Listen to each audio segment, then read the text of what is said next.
खबर supreme court से आ रही है। नीट पर सुप्रीम कोर्ट का एक बड़ा आदेश आया है। आपको बता दें 1563 स्टूडेंट्स को फिर से परीक्षा देनी होगी। यह बड़ी खबर है। ग्रेस अंक पाने वाले स्टूडेंट्स फिर से परीक्षा देंगे। जिनको ग्रेस मार्क्स मिले थे अब उन्हें दोबारा परीक्षा देनी होगी। नीट पर सुप्रीम कोर्ट का यह बड़ा आदेश आया। कुल मिलाकर 1563 छात्र हैं, उन्हें फिर से वापस एग्जाम देना होगा जिन्हें ग्रेस के नंबर मिले थे। तो यह बड़ी खबर, सुप्रीम कोर्ट का एक बड़ा आदेश आया है। आपको बता दें 3 याचिकाएं डाली गई हैं और अब ये जो आदेश आया सुप्रीम कोर्ट का ये बहुत बड़ा है। 1563 स्टूडेंट्स जो हैं उन्हें फिर से परीक्षा देनी होगी। जिन्हें ग्रेस मार्क्स मिले हैं उन्हें फिर से वापस एग्जाम देना होगा। अमित पांडे हमारे साथ बने। अमित, ये बड़ी खबर आ रही है सुप्रीम कोर्ट से। 1563 ऐसे स्टूडेंट की तादाद है जिनको दोबारा परीक्षा देनी होगी और एनटीए ने यह सुप्रीम कोर्ट को बताया 23 जून को इनकी परीक्षा देनी होगी और इनकी जो परीक्षा है फिलहाल जो पिछली परीक्षा है वह रद्द कर दी गई है। ये बड़ी खबर है। दूसरा कि एनटीए के जो पूरी जो प्रोसेस है उसमें बेहद बड़े सवालों के घेरे में यहां पर आ गया। पवित्रता प्रभावित हुई है, सुप्रीम कोर्ट ने पिछली सुनवाई में कहा था अमित। और इसी से आगे बढ़ते हुए सुप्रीम कोर्ट ने 2 हफ्ते में जवाब मांगा है। सिलसिलेवार तरीके से नेशनल टेस्टिंग एजेंसी बताए कि किन परिस्थितियों में यह एग्जाम होता है। 23 लाख छात्रों के जो अलग अलग सेंटर्स में बैठते हैं उनके लिए पारदर्शिता के लिए क्या व्यवस्था की गई है। फिलहाल फौरी तौर पर 1563 जो ग्रेस मार्क जिनको मिला है उनको दोबारा उनकी परीक्षा रद्द कर दी गई। दोबारा 23 जून को उनको एग्जाम देना होगा, पहली चीज। दूसरी चीज 8 जुलाई को इसमें दूसरी सुनवाई है। फौरी तौर पर इसमें काउंसलिंग पर या मौजूदा जो प्रक्रिया चल रही है उस पर तत्काल प्रभाव से रोक लगाने को मना कर दिया। और एक और चीज है, अदालत ने यह कहा है कि इस टेस्ट को कैंसिल करने के लिए जो याचिका दाखिल की गई फिलहाल उनके समक्ष वह याचिका नहीं आई है। ये तीसरा जो पॉइंट है वो अदालत के समक्ष नहीं आया है, उस पर अदालत ने अपनी व्याख्या नहीं दी है।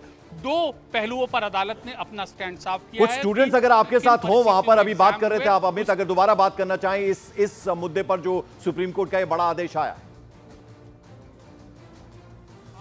स्टूडेंट है, ये बताइए कि भैया अब क्या है आगे, क्या सुप्रीम कोर्ट के इस आदेश को कैसे देखते हो आप?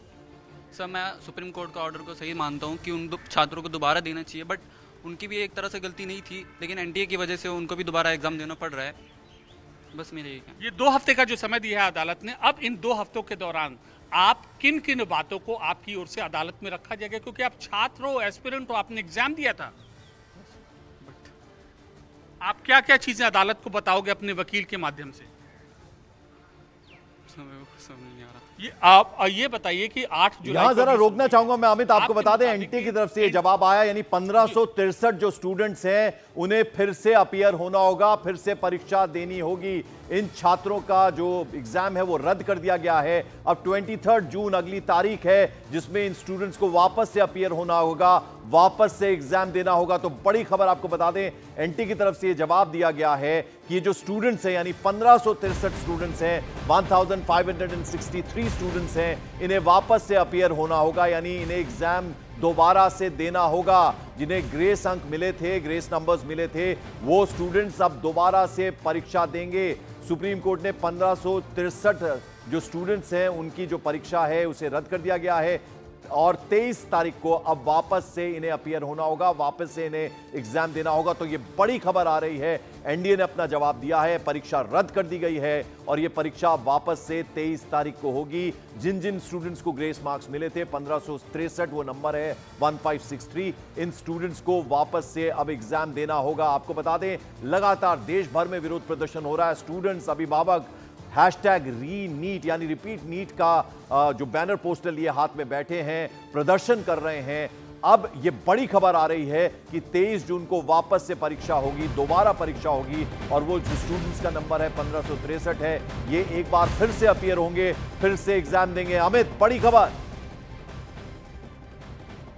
हाँ जी बिल्कुल। और पूरी एनटीए की नेशनल टेस्टिंग एजेंसी की जो परीक्षा देने की जो प्रक्रिया है इस पर सवाल उठा था और इस पर पारदर्शिता का पैमाना क्या है। अदालत की जो खंडपीठ थी उनका मुख्य मुद्दा ये था, मुख्य मेन कंसर्न यही था और इस पर एनटीए से सिलसिलेवार तरीके से जवाब मांगा है। हालांकि एनटीए ने यह कहा है अदालत के सामने कि हम छात्रों का संशय दूर करने के लिए हर संभव कदम यहां पर उठा रहे हैं और इसी कड़ी में 1563 छात्रों का रीटेस्ट यहां पर किया जाएगा। उनकी परीक्षा रद्द की जाती है ग्रेस मार्क वालों की, और 23 जून को उनकी परीक्षा होगी। लेकिन अभी भी जो ये याचिका है कि बाकी के छात्र बाकी के अलग अलग पैमाने पर जो सवाल उठा रहे थे, आखिरकार उसका भविष्य क्या होगा। और ये भी जरूरी बात यहाँ पर नोट करने लायक है, तीसरी याचिका जिसमें इस एग्जाम को रद्द करने की मांग की गई थी, वह याचिका अभी जरा बात कीजिए अमित, स्टूडेंट्स आपके साथ है, क्या कह रहे हैं? 1563 स्टूडेंट्स जो वापस रीअपियर होंगे, वापस एग्जाम देंगे 23 तारीख को, इस पर क्या कह रहे हैं वो? देखिए हमारे साथ ये एक ही स्टूडेंट मौजूद है फिलहाल। हम इससे बात, जो 1563 स्टूडेंट जिनको 23 जून को रीटेस्ट को कहा गया है, आपको क्या लगता है अदालत ने क्या उनको एक राहत दी है या ट्रांसपेरेंसी लाने के लिए ये पूरा कदम उठाया? सब मेरे को लगना चाहिए कि अभी आप उनको एक सेपरेट ईमेल आईडी खोल के उस पर उनको पोर्टल खोल के सारे बच्चों का देना चाहिए कि कहाँ कहाँ उनका टाइम लॉस हुआ है। उसके हिसाब से उनको दोबारा देखना चाहिए किन किन बच्चों का टाइम लॉस हुआ है। उनके पास CCTV फोटोज़ हैं, उनमें देखना चाहिए। उसके बाद उन सारे बच्चों को रीटेस्ट होना चाहिए, जिसके बाद ही दोबारा सबका स्कोर कार्ड दोबारा उनको अपडेट करना चाहिए। इसका मतलब ये है कि तो जो 1563 तादाद है वो आपके हिसाब से कम है अभी पैमाना और बड़ा होना चाहिए, छात्रों की तादाद और बड़ी होनी चाहिए। सर अभी जिस हिसाब से हमारी रैंक है उस हिसाब से मेरे को लग रहा है कि अभी इसमें 1563 बच्चे नहीं है, इसमें और भी बच्चे हैं जिनको ग्रेस मार्क्स मिले हैं, जिनकी वजह से हमारी रैंक 3 गुना पीछे चली गई है।